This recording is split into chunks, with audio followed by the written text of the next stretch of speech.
Phil. It's exceptionally emotional because what we have are girls vying for spots to qualify them for the NCAA championship. So a good performance here tonight will enhance their seeding on the road to those upcoming championships. And with only 0.8 of a point separating the first 3 teams that are here tonight, everyone is hungry for a win. Well, you've got 4 teams in the Pac-10 in the nation's top 10 in terms of women's gymnastics rankings. And when you're talking about a battle for a team championship, there's a lot at stake here. Watching the girls go through the warm-ups earlier today, it was rather emotional to watch how they were cheering one another on. That's one of the unique things about collegiate gymnastics competition, because everyone wants to go for the team competition. And what we have tonight are some real strong all-arounders, too, a real depth in the all-around competition. Well, when you talk about the all-around competition, you're talking about one lady will come out #1 in the Pac-10 in just about 2.5 hours from now, and there's 3 or 4 who are in the chase. Who are the tops? Well, we've got Joy Seelig from Oregon State, who really looks strong, but she's definitely challenged by Tanya Service, Kim Hamilton from UCLA. It's really going to be a tough competition. With 3 teams within 0.8 of a point of one another, this should be quite a tussle. The emotions are running high. Tensions, believe me, they are present here at Gill Coliseum. We'll be back with the start of the Pac-10 Championships in a moment. Hi, friendly confines of Gill Coliseum here in Corvallis, Oregon, along with Nancy Thies-Marshall. I'm Phil Stone. And Nancy, how are these Pac-10 championships formatted? What are we likely to see here in the early going? Well, again, the unique thing about the championships are that this is a team competition. So instead of individuals just getting up and competing, they're all competing for their team. And that brings in some unique aspects. There will be 6 girls competing for each team. 5 scores will count.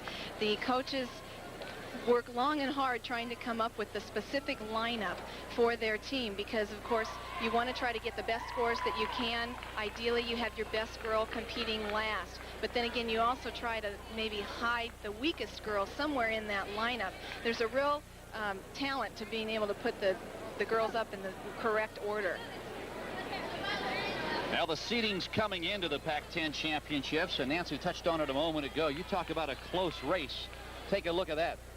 The top 3 within 0.8 of a point of one another. UCLA seeded #1, followed by the Wildcats, the Beavers, the Sun Devils of Arizona State, the Huskies of Washington, Stanford, and the Golden Bears of California.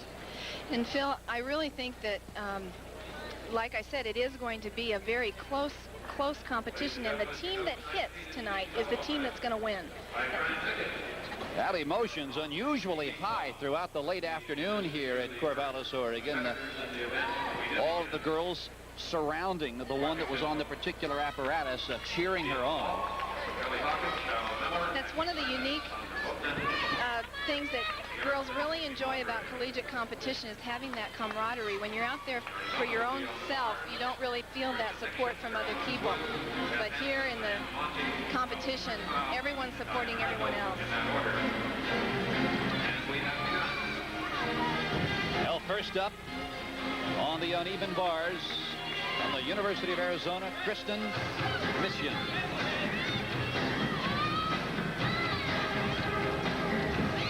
Her release move.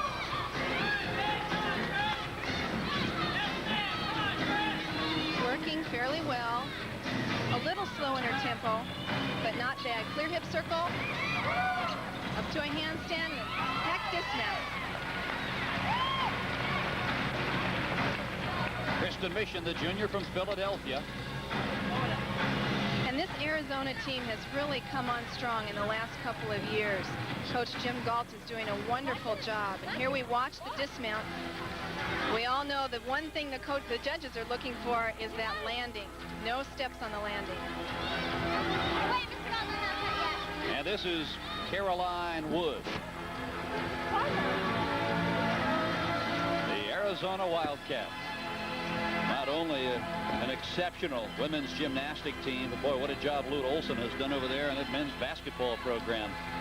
And you know, I think we talk about basketball. This is similar to the basketball program, just because the girls are now entering into that season when they're trying to qualify for regionals and nationals.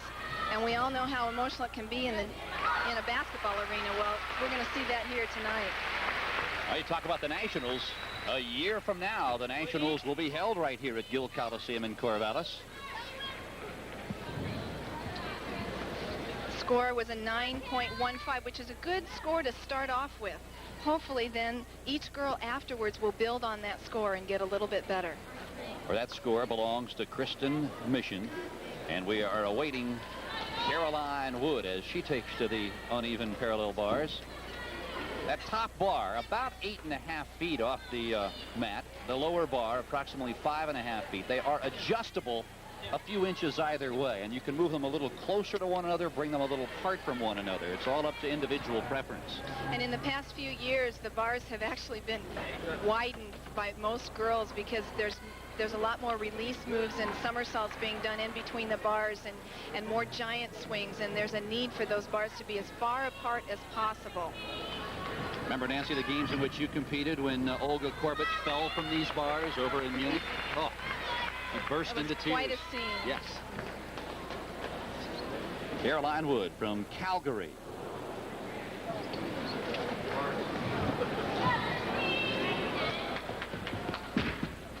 Oh, thunderous mount. Bounce to a handstand. Little separation there in the legs.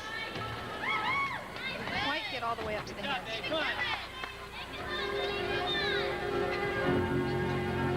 Looks strong, though. Here comes her dismount.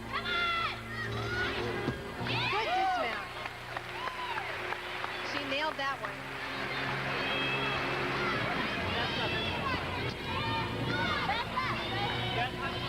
As we watch the dismount again, let's look and see how high she gets as her feet come off the bar. Good distance. Her feet are a little bit apart, but she saves the landing, so not too much of a deduction. Well, we have seen Kristen Mission and Caroline Wood on the uneven bars representing the Wildcats of Arizona. We'll return to Corvallis in a moment. Wood a moment ago before we left you scored a 9.4 in the uneven bars, and the congratulations there go to Beth Hansen, also of the Arizona Wildcats.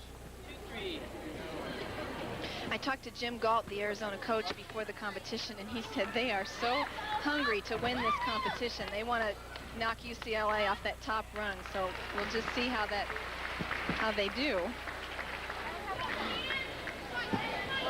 Now, Arizona off to a good start here in the early going, and we are awaiting now one of the sensations for the Wildcats, Diane Monte.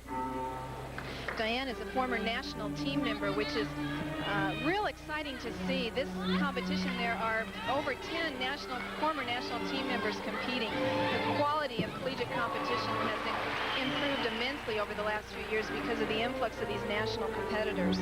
Nancy, you talked about Jim Galt. He said he didn't mind being seated in this championship behind UCLA because what that means is that his Wildcats start on the bars and end on the vault. And that happens to be Arizona's strongest event. They have a lot of powerful gymnasts on their team, and bars and vault lend themselves to those powerful girls. Here is Diane Monte, the sophomore from Arvada, Colorado.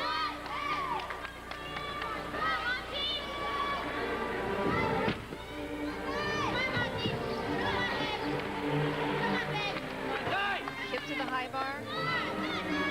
Giant swing. Good body positioning. She's very tight.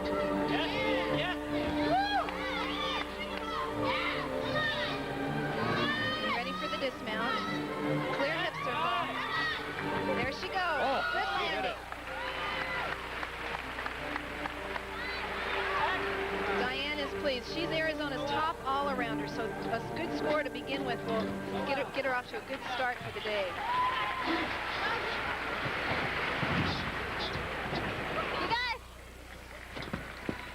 Diane comes under the bar, reaching for the high bar. On the uneven bars, you want to look for as much extension in every part of the body as you can get. Clear hip circle right up to a handstand. She didn't quite make it. Maybe a tenth of a deduction there, but good landing on the dismount.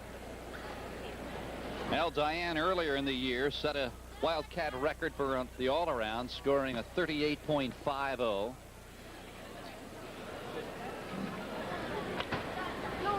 Diane's score is a 9.45. She should be pleased with that.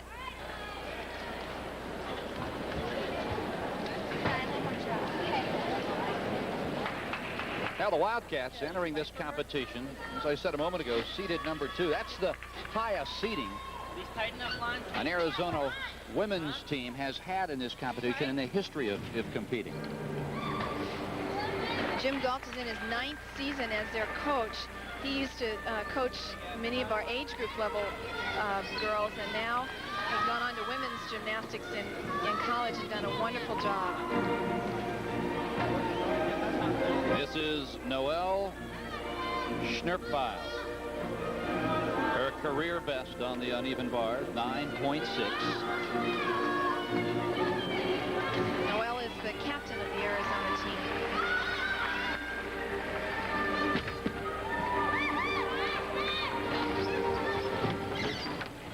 Come on, Noelle. Yeah, man. Hip circle. Giant swings. Nice turn, pirouette. All right, now, come on, Noelle. Getting ready for her Come on, dismount. babe. Take it home. Clear hip pin, Take it home. front summy, a little low on the landing. That'll be about a 10th deduction. Let's watch and see how she gets so low. She goes off the bar a little bit too early.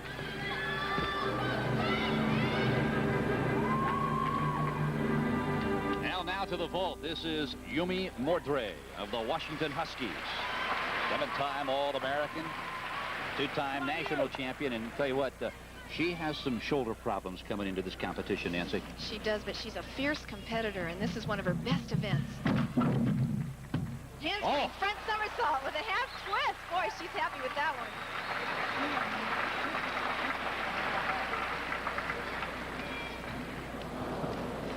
You can see the determination in Yumi's face. She pushes off the horse, good distance, and no steps on the landing. Now, we didn't think we would see Yumi. In fact, as recent as a day ago, word was she was unlikely to compete. But this is Yumi's senior year.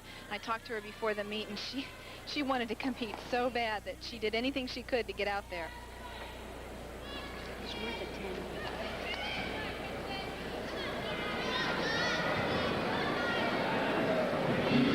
Girls get 2 vaults. That's a pike front somersault. Little bit more difficult. Still worth a 10.0 though. About 2 years ago, she was this conference's all-around champion. Legs are apart on the handspring. That'll be a little bit of a deduction. Of course, she's low on the landing. Definitely her first vault was better.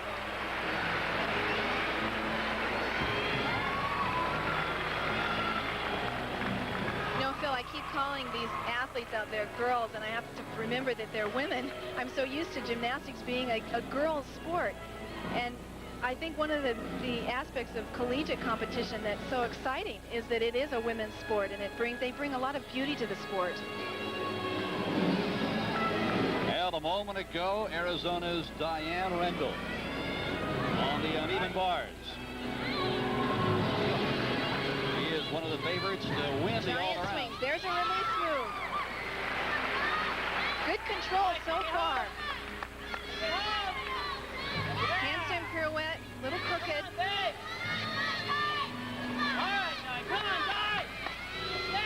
Rear hip circle. Getting her momentum for the dismount. Toe on.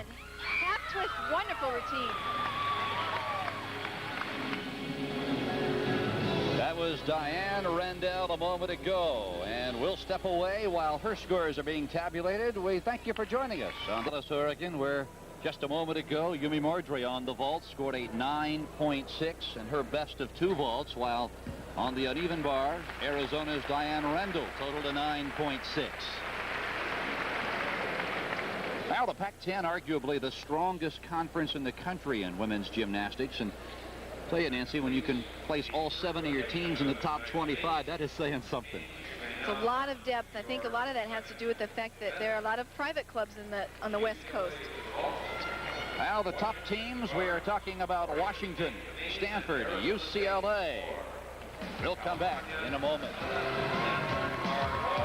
And the 1989 Women's Pac-10 Gymnastics Championships are underway as we are about to start rotation 2. Nancy, and what are the events to watch here? Well, everybody has a strong athlete on each event. Kim Hamilton from UCLA will be on the vault, and she was 5th place in the 1988 Pac-10 championships. And Jill Andrews is someone that we haven't mentioned so far, but she is an up-and-coming gymnast that could be fighting the other girls for the all-around. Tanya Service will also be on the vault from UCLA, and Tanya not only is a multi-talented athlete, she's also a very bright student. It'll be fun to watch her.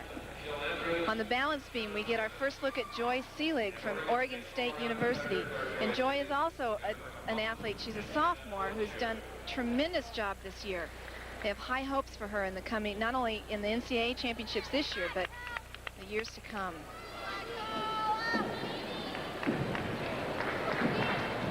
Now, we've talked throughout our telecast thus far about the rankings and who is doing what to who. And I'll tell you, here in the 1988-89 season, take a look at UCLA ranked 4th, followed by Arizona in 7th place. Arizona State and Oregon State. 4 of the top 10 teams in the nation are in the Pac-10. Of course, Utah also very, very strong all season long. I think they have to be considered the odds-on favorites to Nancy to possibly win the 1989 NCAA. As you look at the rest of the top 20, Stanford is 18th. But you know, Phil, one of the exciting things for me to see in those numbers and the names of the schools is that the depth has spread out. It used to be that Utah was always walked into the NCAA championships and you just knew they were going to win. Well, not anymore. In fact, between UCLA, Oregon State, and Arizona, any one of those teams could win the competition this year too. 30 seconds. Now they're going through their final warm-ups before rotation 2 gets underway. And we talked a moment ago about Jill Andrews of UCLA. She won the all-around a year ago with a score of 189.45. And anytime you hover around that 190 mark, you are indeed a world-class gymnast. She is, and she's good on the vault and the beam and the floor. So she's definitely an all-around gymnast.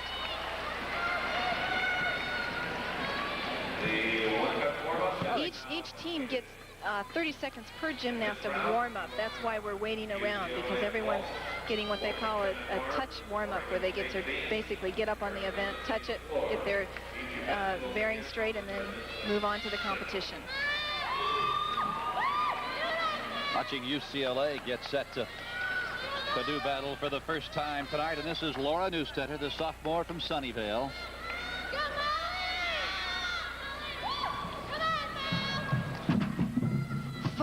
Full off. That is a very difficult vault to land. You're twisting so fast, it's hard to know where you are. A good landing can give you a fantastic score.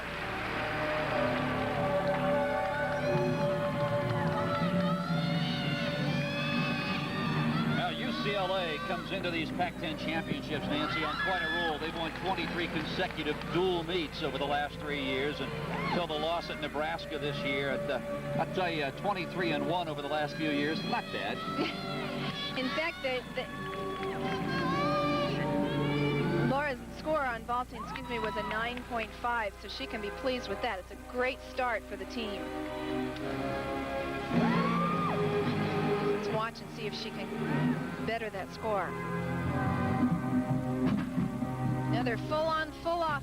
Oh, definite, a large deduction on the landing, so they'll take her first score.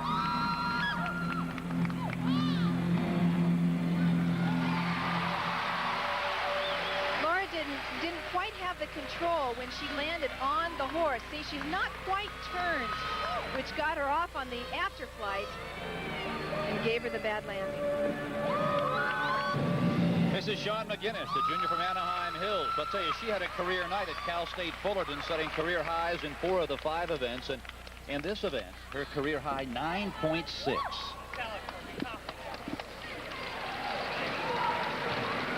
Incidentally, Laura Neustetter, who we saw vaulting a moment ago, an 8.8 on her second vault, so she will take the 9.5. And this is Sean McGinnis.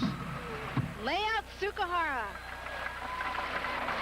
A little low on the landing, but I think she's happy. Shawn has battled injuries throughout her career, so it's nice to see her vaulting, which is one of the most difficult events if you've been injured. Good height on the afterflight. Could have brought her chest and head up a little bit quicker.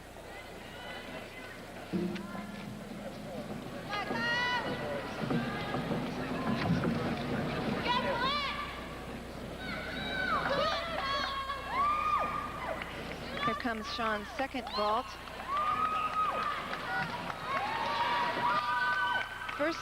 First score was a 9.55.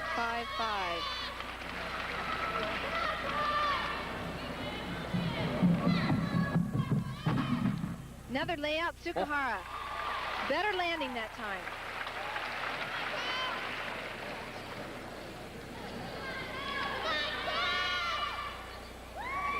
Oh, you're talking about the vault, Nancy, at NO level. It appears as if height or elevation is so critical. The judges are looking for that. They want to see the most dynamic afterflight and landing. Shawn did a good job that time.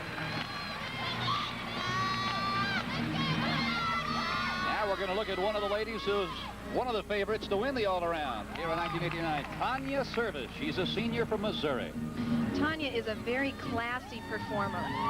She's been on the national team and competed internationally numerous times. Good laid out Tsukahara. When you talk about elevation on the vault, she really skied. She does, and part of that is because she's so tight in her body. Watch as she pushes off the horse, lifting her head and chest. Very tight body. The layout Tsukahara is one of the more difficult vaults to do because you have to keep your body completely straight.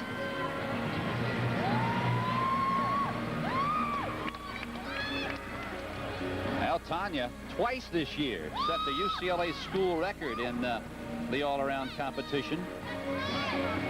Did it at Cal State Fullerton with a 38.70.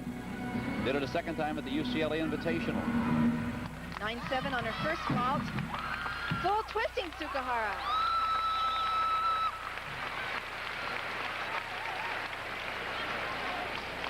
Tanya told me before the competition that she was going all out in every event. This is the last few meets of her career, and she wants to do a good job. Very clean. Tanya Service has set UCLA on its way here at the 1989 Pac-10 Championship. And background there a moment ago on her second vault. Sky to a 9.8.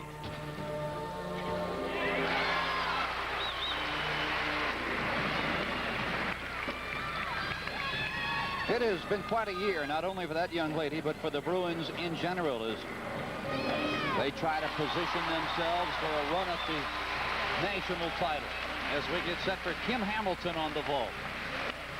Many people thought the Bruins could win the championships last year, and Tanya got injured in the regional competition, and so they lost one of their best athletes. I think every single one of the girls on the team are hungry for that championship this year.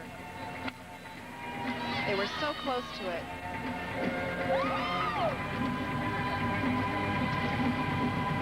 Kim Hamilton, she owns a pair of UCLA gymnastics records in the bars. Handspring, front somersault, good height.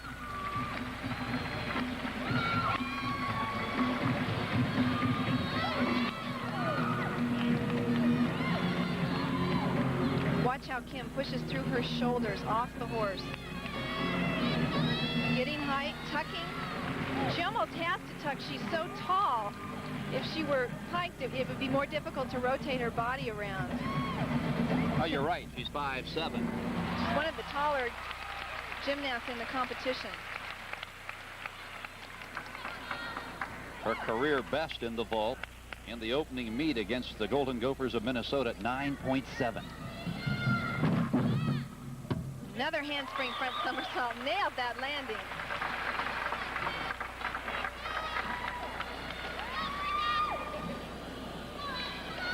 Kim awaits her score. Let's take a look at it one more time. I don't think Kim got quite the push off the horse, but the landing was much better. She's happy with that one.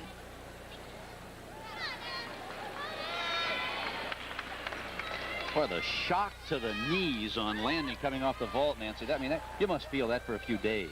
Well, you feel it for a few years. I think I'm still feeling it. In fact, you feel it more the older you get.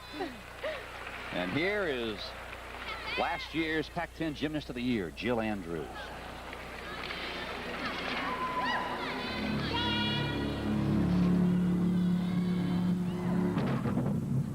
Pike handspring front somersaults. A lot of explosion from Jill.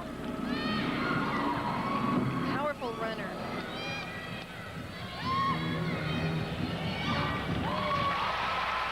A year ago, you're looking at the lady who won the vaulting competition with a score of 9.85. She tied for the all-around team title with teammate Kim Hamilton. Jill Andrews, a 1.5-inch junior from Cupertino, outside the Bay Area. Here she's getting ready for her second vault.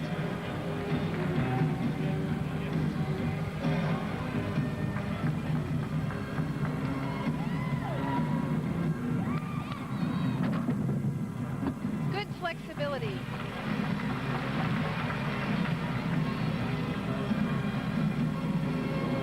Of course, the landing on that one wasn't quite as good, and I think Jill knows that.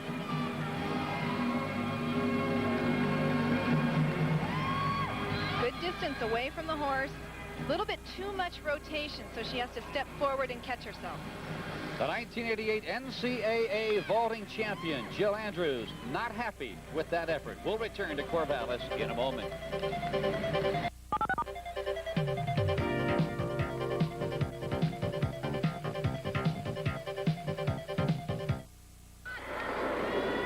Competing on the balance beam now is Oregon State. Obviously the hometown favorite.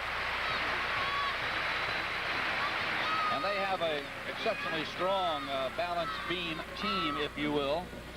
They do. In fact, I think they're #1 in the country with their balance beam scores. And I talked to Jim Turpin, their coach, before the competition, and he said they were happy to start off on the balance beam. Usually you hate starting on the beam. It's such an emotional event. But they love it. This is Joy Seelig, one of the contenders for the all-around.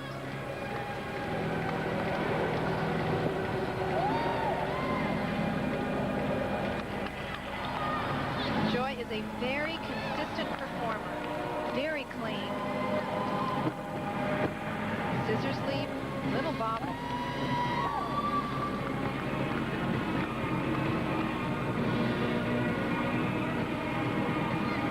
Handstand, showing strength and balance. The flange.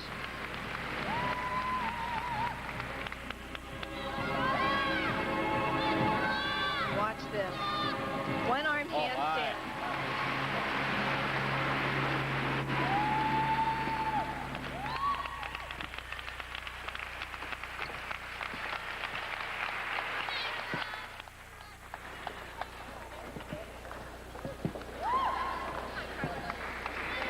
So far, very few errors. Nice,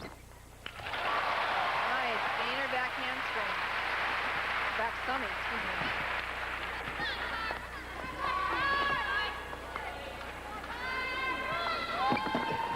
Round off, back handspring, full twisting dismount. A solid routine for Joy. And Gill Coliseum explodes.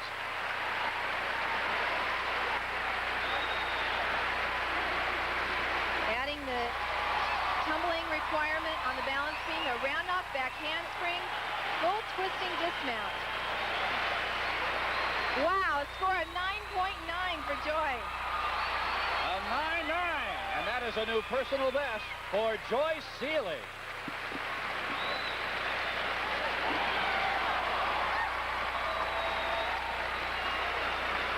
It's a great start for Oregon State.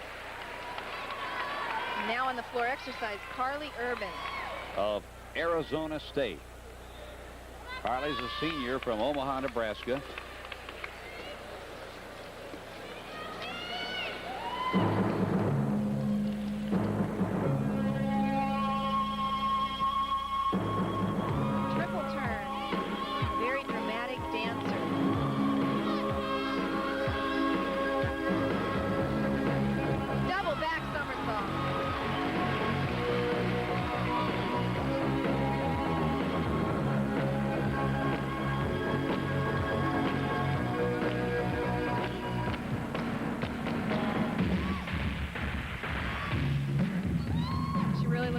enjoying it.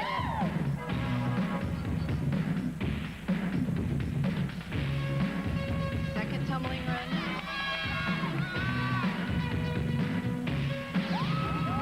Full twisting back somersault.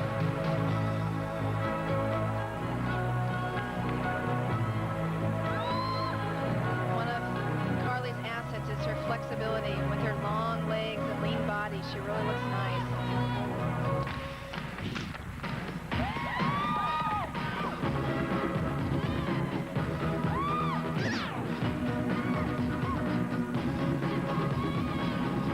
Getting ready for her last tumbling run. Little off on that.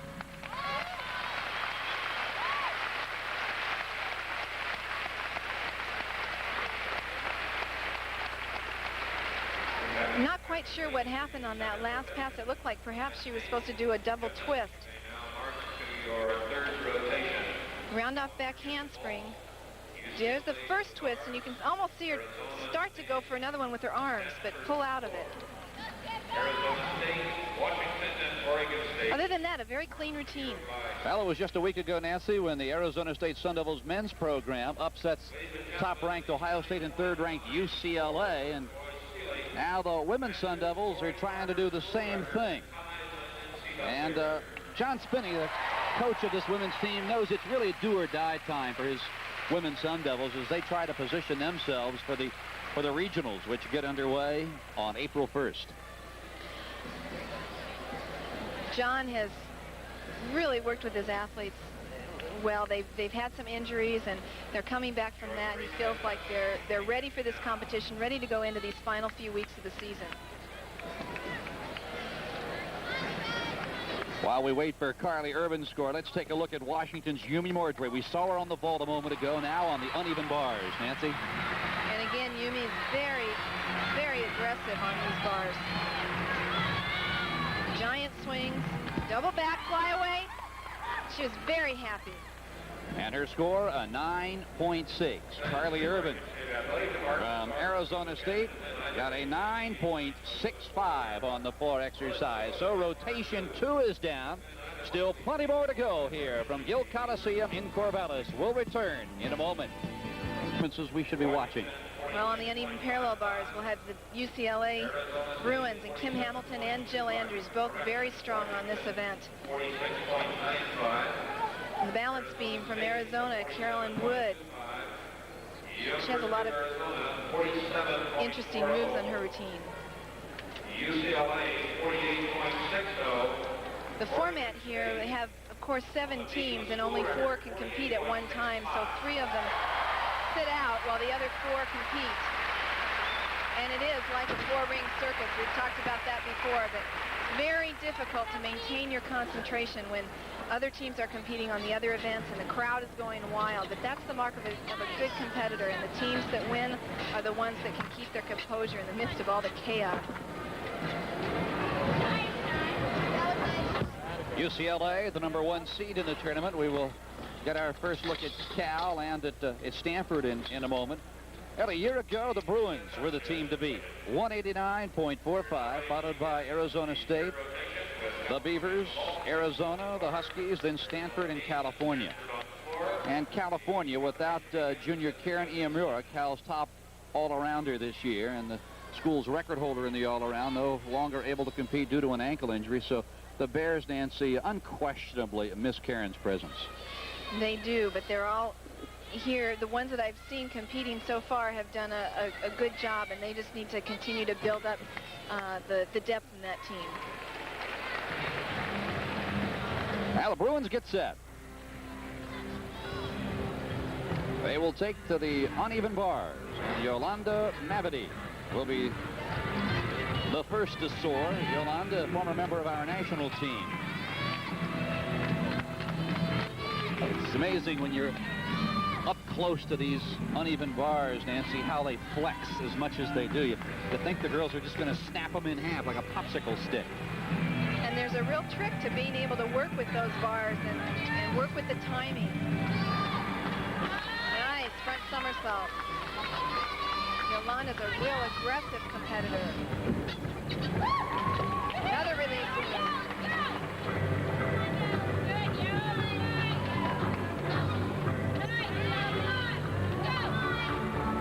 Pass to handstand, giant swing. Toe on, front off with a half. It's a good routine to start out with.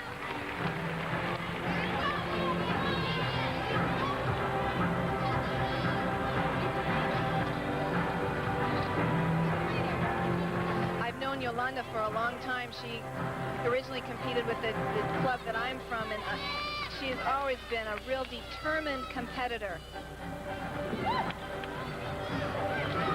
I think she's happy with that routine.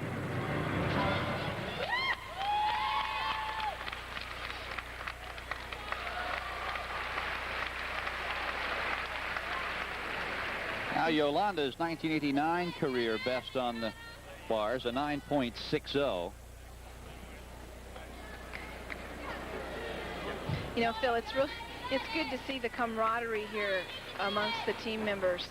In a international competition, individuals are so concerned about their own performance because, of course, that really is the most important thing.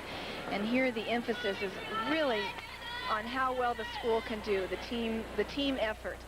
And it's much easier to be an encourager to your teammates.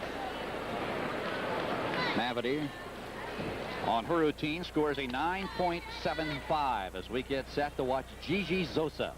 It's a great score to start out with. If you consider that the highest you can get is a 10-0, and the girls are supposed to get better with each competitor. Not much room there.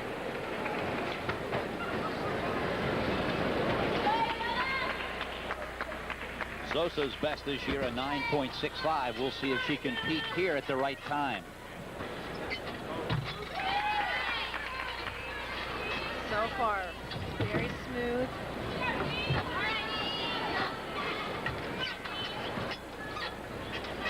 Pass to handstand, clear hip circle, giant swing, double back dismount. Okay, Claire. Yeah, first step.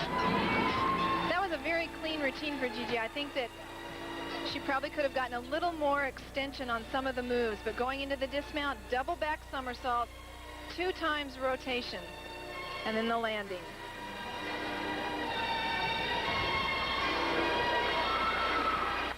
Well, you have to figure the women of the Pac-10 gymnastics world knew UCLA was going to be tough this year. They had everybody back. Score for Gigi, 9.55.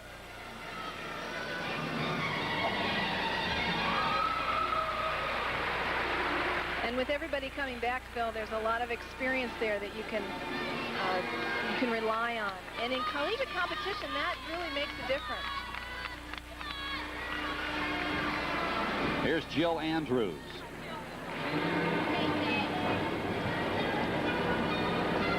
Well, what a year this little junior from Cupertino has had. 3 times already she has been named Pac-10 Gymnast of the Week. Good front somersault.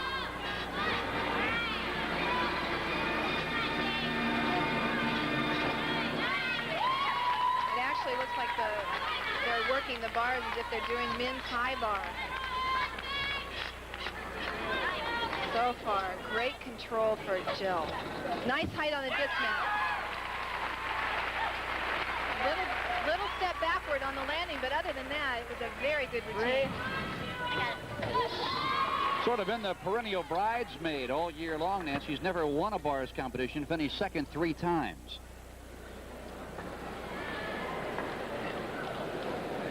Good extension in the legs.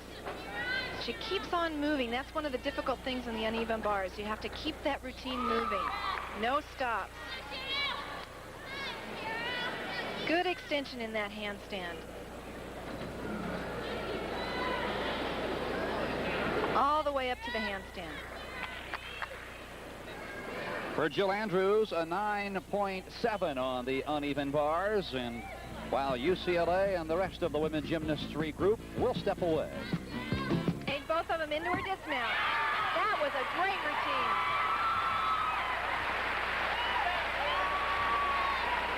Well, Kim owns the Pauley Pavilion UCLA record on the bars and also owns the Wooden Center record. Watch the height and dismount that Kim gets. Excuse me, the height and distance she gets on her dismount. Nailed the landing. That impresses the judges.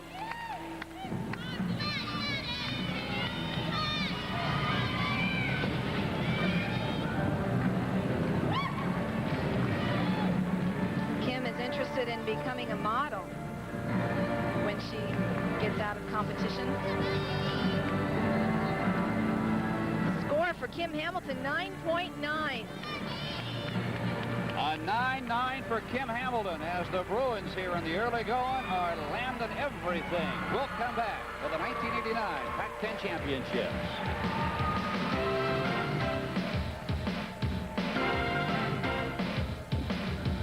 Posted Kim Hamilton a 9.9, a career high from Gill Coliseum in Corvallis, Oregon. Well, back on February 17th, Arizona in their own Cactus Classic knocked off Auburn, Wisconsin, and New Mexico, and they did it with ease. And to tell you, one of the young ladies who had a superb night was Caroline Wood, who on the balance beam had a career best of 9.60. Carolyn is a Canadian national team member, so that she has a lot of international experience. So she's ready to go on the balance beam. That beam 16 feet long, 4 feet off the ground, and it's only 4 inches wide. I'll tell you what, that's like walking with 1 foot in front of the other for 16 feet. Just try doing that across your carpet or linoleum at home. That's tough to do. My coach used to tell me that we had to be so good on the beam that we could sleep on it at night, and we'd spend hours going up and down on that beam just to feel comfortable. Now, where would you put your pillow? It wouldn't fit. I did have an awful lot of dreams about my beam routine, though. And a lot of those dreams came true. It really, it has to become second nature to the athlete. Front somersault, 5/10 deduction for a fall. That's a very difficult mount. Nice full turn into a scale.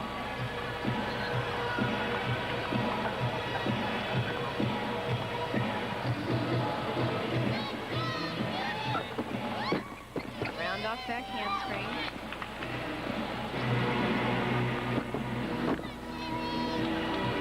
Good side lead. Very difficult.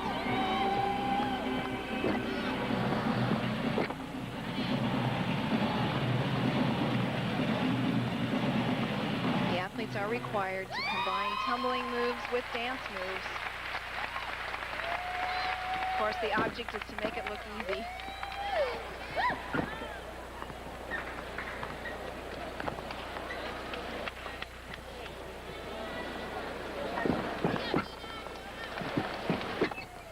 Aerial cartwheel.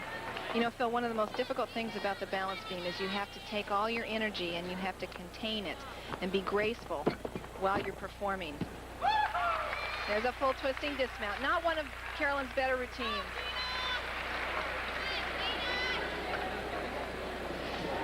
Let's see on the mount what happens. As Carolyn goes for the front somersault, she's a little off.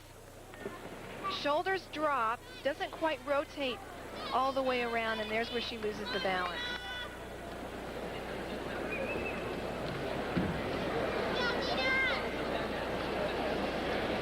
That's got to be an awfully tough way to begin an event, too, Nancy, when you miss your mount on any of the apparatus. It is, and it's hard to regroup. You've got 3 more events to do.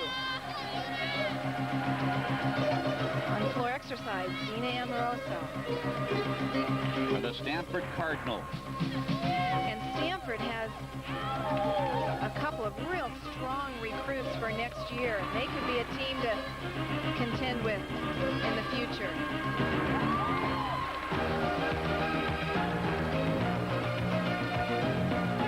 Score for Carolyn Wood with a 9.25.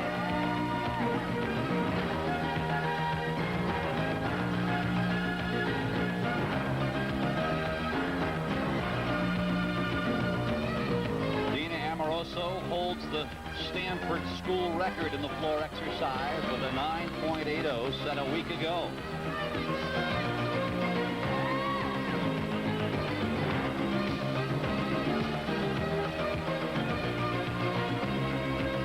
Dina does a good job of taking your focus off the floor and looking out at the audience. One of the things collegiate women can do, I think, much better. They aren't quite so inhibited and really enjoy performing. Little twist.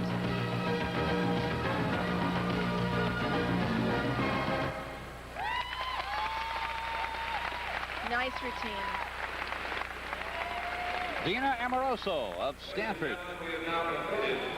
The Cardinal coming into these Pac-10 Women's Gymnastics Championships seated 6th.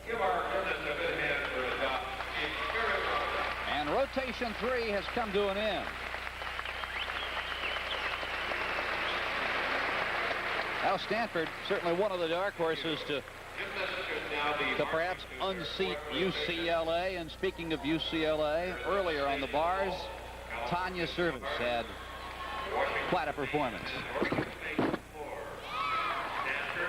Again, look how clean Tanya is. Good extension in her legs. Good control. Tanya goes all out on every move. Giant swing, double back dismount. 9.7.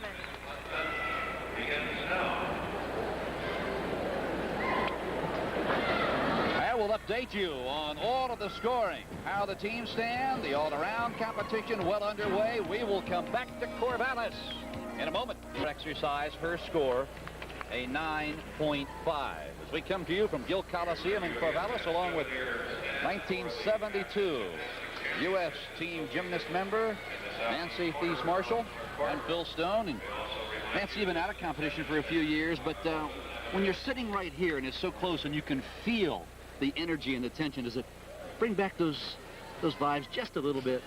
It does. I don't think once you're a gymnast, you're always a gymnast. And watching the girls, you can feel the emotion, of course, that they're feeling, and also the excitement of the challenges that are before them. As we begin rotation 4, Nancy, what are the performances we will want to key on? Well, on the balance beam, of course, we have Yumi Mordre from Washington, and her career best is 9.85. Yumi is a very consistent performer on this event. Very rarely do I see her fall off. On floor exercise, Joy Seelig, who's one of the top floor exercise competitors in the country, holds the OSU record at the 9.9.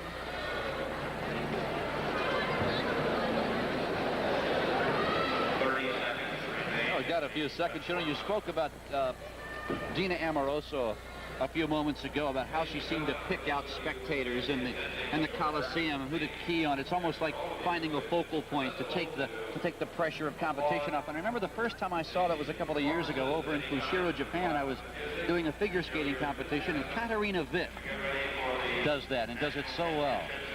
And I'll tell you, that's one of the aspects that separates the good competitors from the great competitors, because they know how to relate to the audience. They can look up and they just bring you as a spectator into their performance.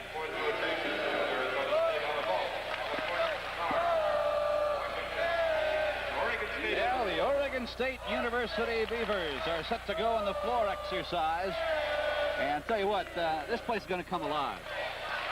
They're all saying the Oregon State letters and cheering their team on. This is one of the best teams to be. Oregon State is one of the best teams to be a member of. There's a lot of school spirit here. Now we are set to watch Shannon Hohenschuh, and I liked what Beavers coach Jim Turpin had to say about getting her here to Corvallis. What did he say? He said the way he got her here was he was the only coach who could pronounce her name and spell it correctly, so she decided to come here. Well, you must have been able to relate to that a little bit. I can. Shannon is a very hard worker. All the Oregon State coaches say she is just a joy to train. Double back somersault. She's a tall competitor, so it's difficult to do some of those tumbling stunts. 5'5" sophomore.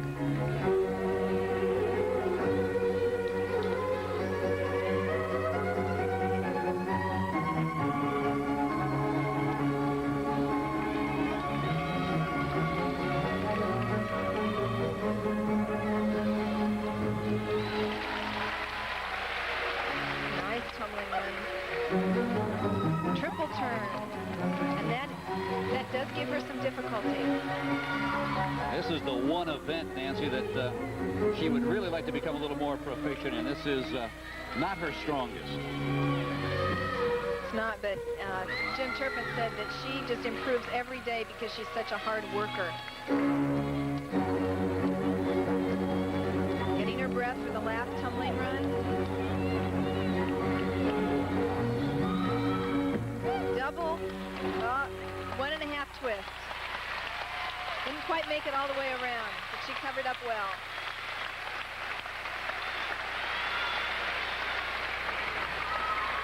Coach Jim Turpin, pleased with that routine.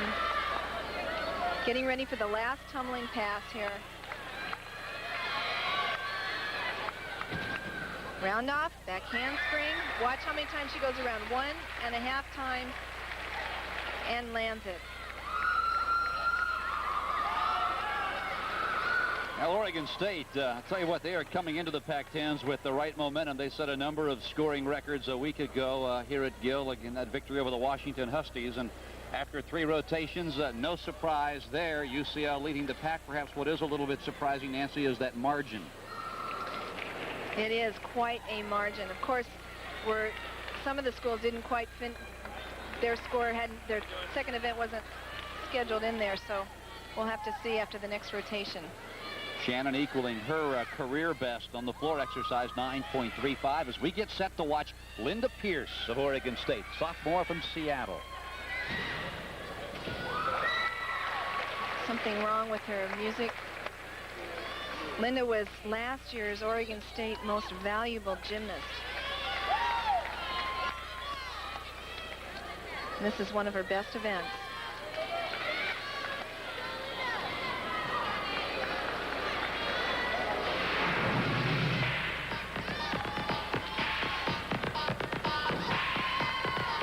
Very dramatic.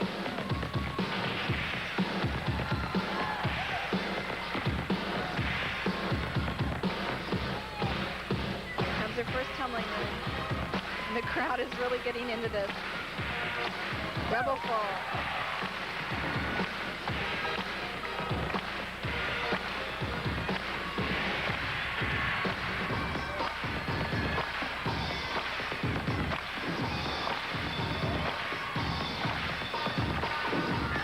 Tumbling run into a full twist. Nice. She's having a good time out there.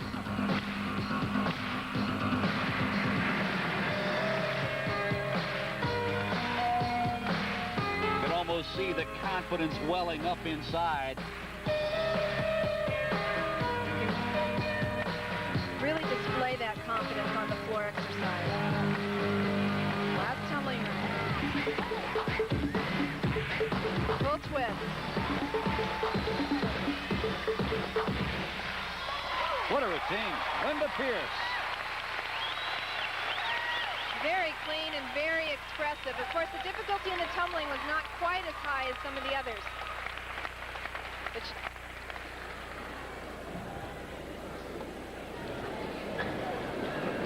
here Linda goes in their second tumbling pass. Round off. Arabian. Right into another round off back handspring and her full twist. Coming up with the last tumbling pass. Each gymnast is required to have 3 tumbling passes. Full twist. Not a real difficult ending. Linda score a 9.5. And a pretty young lady she is. Oregon State women's gymnastic team ranked number 10 in the nation. We are set to watch Jennifer McMullen.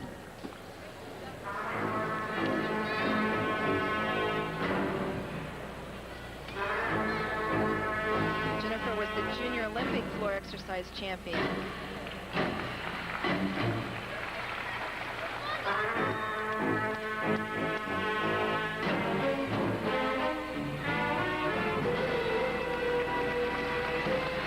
Very very dramatic music.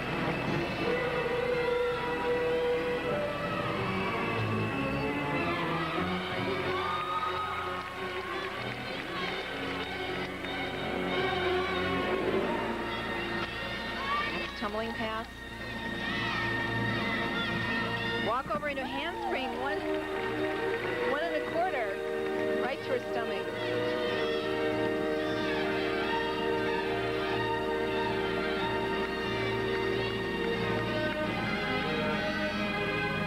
Handstand pirouette.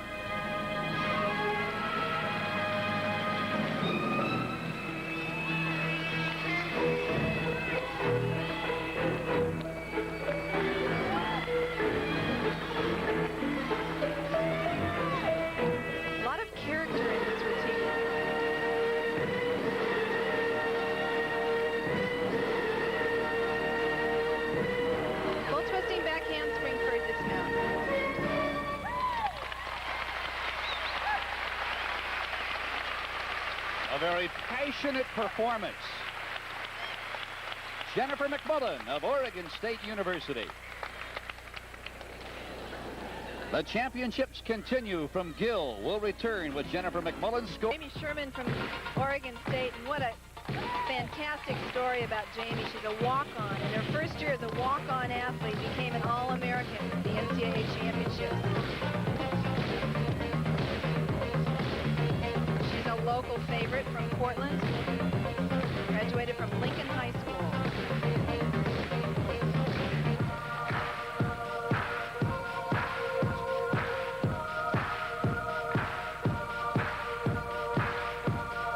Oregon State, Nancy, is on quite a roll. They have won 12 consecutive regular season competitions this year. They lost their opener at Arizona. They lost to UCLA last year. I'll tell you what, the Beavers have been very, very strong. Working hard to stay consistent throughout the year. And I'll tell you, there's nothing like being able to perform at a championship meet in front of your own crowd. What a boost. Just the clapping is giving Jamie.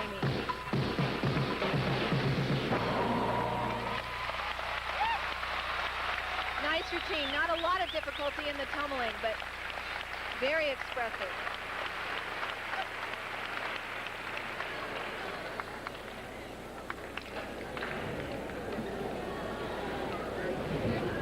A moment ago, Carly Urban of Arizona State on her second vault, and didn't quite get the rotation and landed backwards. Carly's not having a good day. Carly registered a 9.5 on her first vault. That one you saw just a moment ago, a 9.0. In this competition, of course, the athletes will take the best score out of the two. Jamie Sherman awaiting her mark. She's only a sophomore. She stands 5'7". And you talked about how nice it is to be able to compete in a meet of this magnitude.